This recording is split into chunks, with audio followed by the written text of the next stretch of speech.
Hello everybody, it is I, Retrobit Technology, known as RBT, here today to bring you a video of stupid crap. I am going to be on this channel showing you rare retro tech, or just tech in general, reviewing it and all that good stuff. So what we got here is what is known as the Random Colleague, with its nice monochrome screen that is green and black. It's nice mechanical keyboard and all of its terminal function keys from F1 to F20. Now, there are a few problems with this which I'll address at some future point when I have the money to fix it. Which is, one is that the RAM is corrupted, and two, the CPU is slightly corroded. But today we'll be going inside the machine and giving more of an insight to what this guy is. For there is no information on the internet besides that it's a V22T clone, I think. I may have butchered that. But that's a nice little hood, all that good stuff. Has an RS-232 port. Don't know if you can see that, don't know if it's focusing. I'm recording from a phone attached to a selfie stick that's attached to a tripod. Also, there's a printer port, phone jack, Ethernet, technically, but it's phone, but there's also a keypad one, and power. Also has a sticker that I'm going to remove. Oh yeah, look at that. Damn it!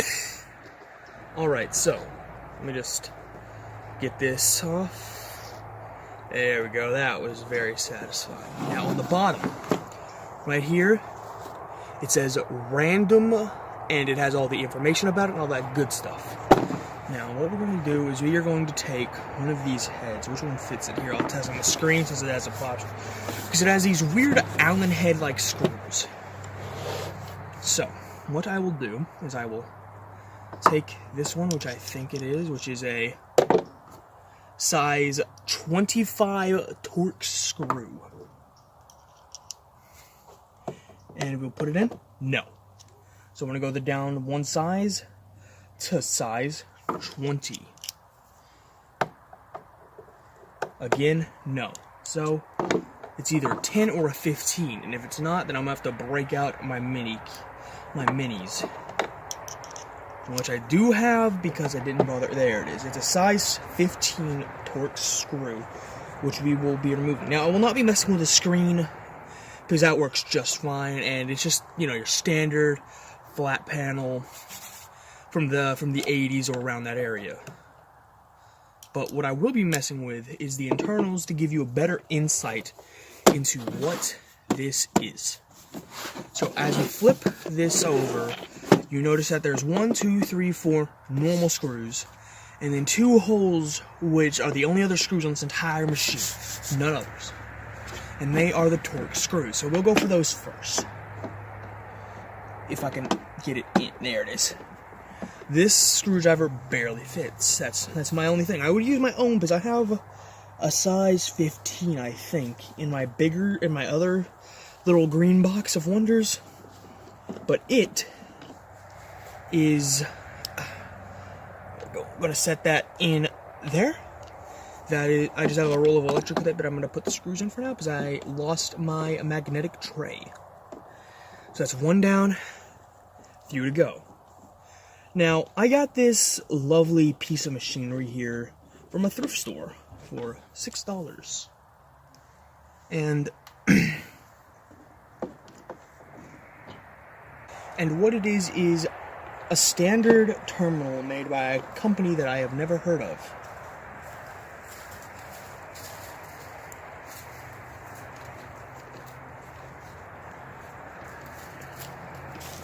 And this company goes by the name of Random. There's my dog.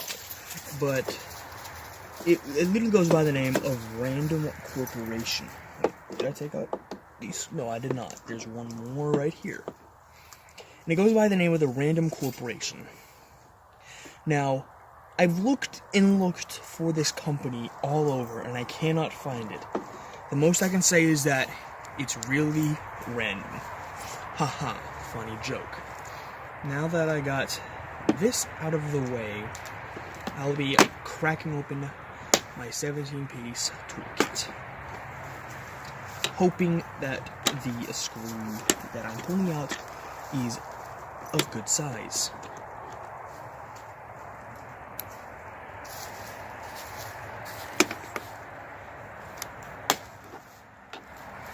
Alright, well, sorry about these bunch of edits. It's just that, there we go. There are a bunch of people wandering around, my family and all that. So I have to just jump through those, or just kind of stay dead silent and just, wait for them to go and start this back up. Now, what I am doing here, if I can get these screws out with any measurable amount of force, is just removing these four, what are they called again? Phillips head screws that are oddly the only four that are really in this machine. And that is really strange, especially the bits they use, the other screws they use for everything else. It makes it more industrial looking and all that. Yes. And basically, all it is that just some normal terminal. Oh, there we go. You can see this, and it should just slide right out, lean back, and pull back, and you can see the cables. I'll zoom in for you. Right here, where I'm pointing, is the main screen cable. It's what shows the entire screen. Now, I'm going to be standing up here just to be able to get this, but what I am doing is pulling off the screen cable, and it's just, your normal standard multi-pin ribbon cable from this era. Next is something a little bit stranger, which I will move the entire machine over a bit to show you. It has an onboard speaker, which I do find quite strange, seeing as whenever I turn it on, I really hear no sound. Now, maybe the speaker's dead, probably it is, but I'm not going to worry about that now.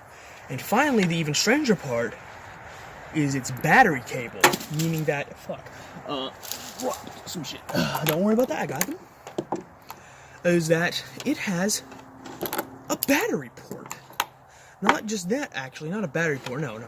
It has a battery. A specific kind of battery, which I will show you now.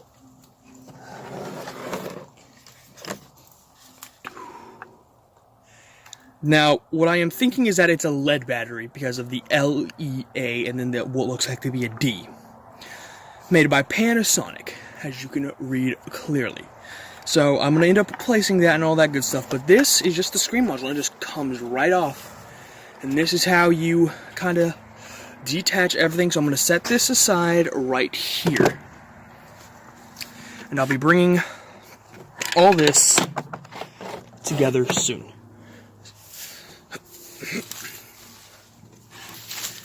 Now, if we zoom out a bit, you can see the entire machine right here pretty well. And what we have here is just a few things connecting, this is just the normal standard ribbon cable for the mechanism. And now, if you lift this right here, nothing happens, but that's because underneath the space bar are the last two screws for putting it together.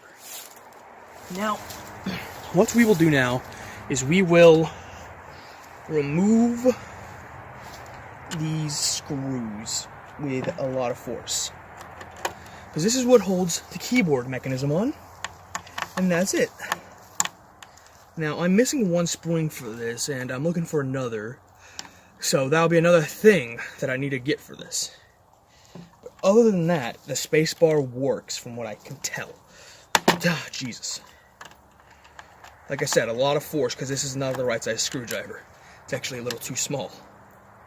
Now, when we get this off, I'm going to put the screw back on its place. We will pull off the faceplate to show it's just a standard keyboard with just a little ribbon cable and probably a microcontroller. Yeah, I could see it right in there. If you can see it. Yeah, that's a little microcontroller, or these are the microcontrollers. Whatever they are, they do something. So I'll put these over right here on top of the screen, because what we will be looking at now is the main attraction, the computer. So I'll zoom right back in for you in a moment. So what we have under the camera lens now is the chipset. Right here is the main processing unit, or the central processing unit, which is a TMS LGP 9106, which is just a Texas Instruments CPU from this era. Now, I would remove it to show you, and it is socketed in, but last time I tried to do this, I almost ripped the pins right off of it because of its corrosion. And what this thing has is an assortment of chips, which I cannot really tell you. But if I move this over here and check over right here, you can see right here, I think, if I'm correct, is the RAM, due to it being expandable. Probably not, because I'm illiterate at this, but it might be RAM. So, what we got here is a set of chips. I'll zoom back out again, show the entire chip set, and give a full view of this computer. And I will be showing an image of the set of chips sooner or later, and I will label them the best I can. But what we got here are Hyundai somethings. Maybe, I think they may be for video memory, all these right here. I could possibly be very wrong, but I think these are video memory. And I think these right here and this one over here is ROM, or these three are ROM. This I'm 90% sure is RAM. This I know for a fact is the CPU, and this is more likely the ROM. Might be the ROM. Now we got our typical, setup of electronics. We got a transformer. Forgot what these are called. Forgot what this is called. I'm an idiot. And we also got our little capacitors, which have surprisingly not begun to leak. Or wait. No, they're fine. But what I have noticed is the cheapness of how this is made. Some of these parts are just thrown in here. Like this over here is leaning upwards. Like at an angle. And some of these chips I had to resolder when I got it, because underneath where they were, there was just not enough solder, really. Here is the crystal for the timing, which is 12 megahertz. That's how fast this guy runs. It's 12 megahertz. Blazing, I know. But what gets me is the processor. And I don't know why, but it irks me that this specific processor is used in such a foreign machine. Such a cheaply, poorly made machine. And also it being socketed, meaning that I think someone's open to this, or this cheap foreign machine, the company that made this, the Random Corporation, was somehow still nice enough to frickin' put on sockets for just some of the chips. Which makes me think that these two right here are the highest failing chips, or these are the chips that are most likely to fail. Now, I will get my spudger tool and adjust my nice Casio watch to display time better. And I will see if I can remove the RAM chip. So I'll be getting my big green spudger. And I will be working my way around this because I think this chip is bad. Okay then, that was a bad idea. But, here it is. It was made in the USA, as you can clearly tell. Well, if the camera will effing focus.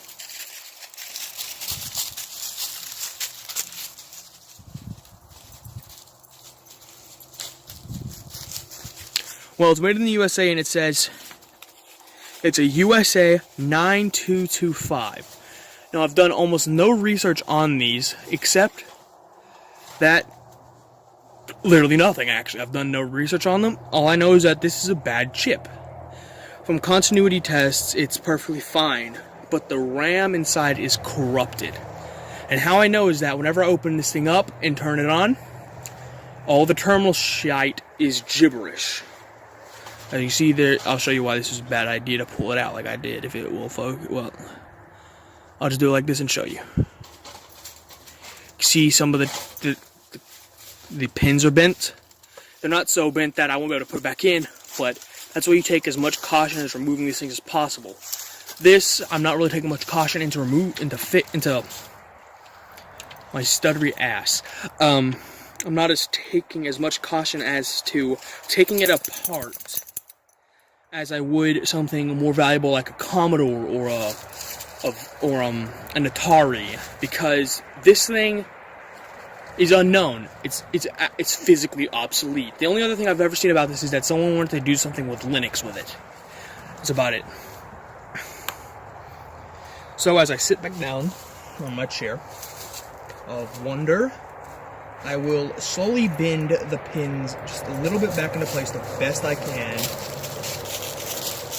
with my greasy hands and put them in where they're supposed to go.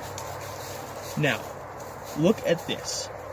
See, you can't really see on the board where it's meant to go. How I could barely even tell. But what it is that this right here is where you put it. So, what I do is it corresponds with little divots. So you take that and you put it in. You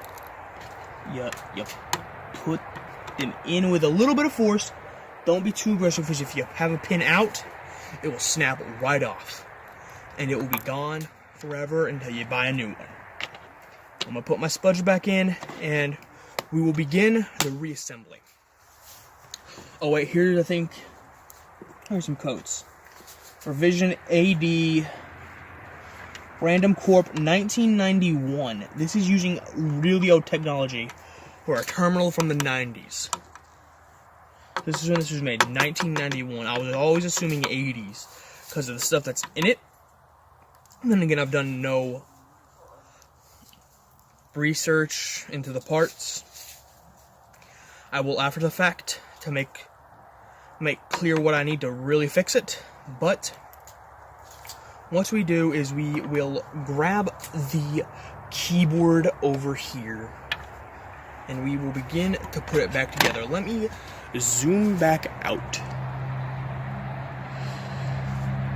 to show the full disassembly. In time-lapse, of course.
Now, that's all for this week. I hope you guys enjoyed. I hope you liked the video, and if you did, I hope you leave a comment and also hit that red subscribe button. And don't forget to ring the bell. And I hope you guys check out my friend Retro Game Living Room, aka Zadok Payet. I don't know how to say your name, I butchered it, I know. For I have donated him a game of Alien Invaders for the off-the-wall projecting system. Some rare-ass console that I've never heard of, and you should go check him out, because you're the reason why, he's probably the reason why you're here. But hope you guys enjoyed, and I'll see you all next week. Bye-bye.